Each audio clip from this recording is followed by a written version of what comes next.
ఈరోజు టేస్టీ టమాటా రైస్ అయితే చేసేస్తున్నాను. చాలా సింపుల్గా, చాలా క్విక్గా లంచ్ బాక్సుల్లోకైనా సరే, మనం అప్పటికప్పుడు వేడివేడిగా చేసుకొని తినాలన్నా సరే చాలా బాగుంటుంది.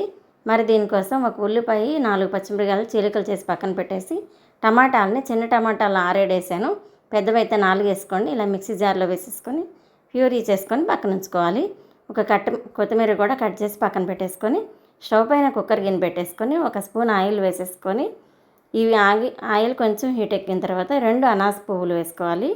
స్టార్ పువ్వులని కూడా అంటారు. ఒక 10 ఇలా లవంగ మొగ్గలు వేసి, 1 ఇంచి దాల్చిన చెక్క, 2 పలావ్ ఆకులు వేసేసుకోవాలి. ఇవి అలా కొంచెం వేగుతుండగా కట్ చేసి పెట్టుకున్న ఉల్లిపాయ ముక్కల్ని ఇందులో వేసేసుకొని కొంచెం అలా తిప్పేసేసి, ఇవి ఇలా కాస్త వేగిన తర్వాత 4 పచ్చిమిరపకాయలు చీలికలు చేసి పెట్టాం కదా, అవి కూడా ఇందులో వేసేసుకొని ఉల్లిపాయలు బ్రౌన్ కలర్ వచ్చే వరకు వేయించుకోవాలి. ఇప్పుడు 1 స్పూన్ అల్లం వెల్లుల్లి పేస్ట్ కూడా వేసేసి పచ్చివాసన పోయే వరకు కొంచెం అలా తిప్పేసేసి టమాటా ప్యూరీని ఇందులో యాడ్ చేసుకోవాలి.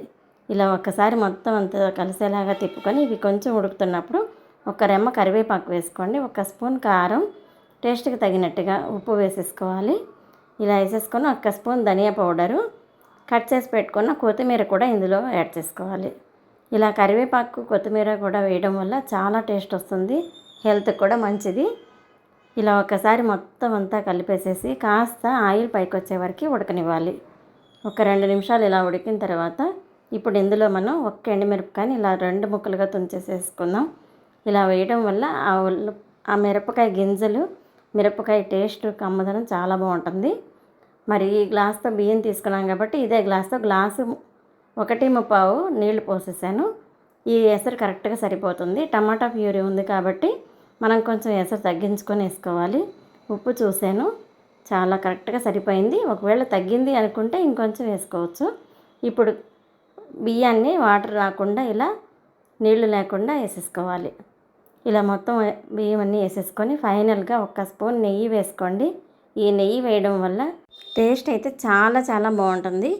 మరి ఒకసారి ట్రై చేయండి. నా వీడియోస్ నచ్చితే లైక్ చేయండి, షేర్ చేయండి, సబ్స్క్రైబ్ చేయడం అయితే అస్సలు మర్చిపోవద్దు ఫ్రెండ్స్.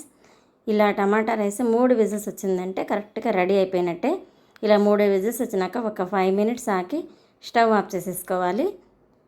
ఇలా స్టవ్ ఆఫ్ చేసేసి ఒక 5 మినిట్స్ అయిన తర్వాత మూత తీసి చూద్దాం. చాలా బాగా వచ్చిందండి.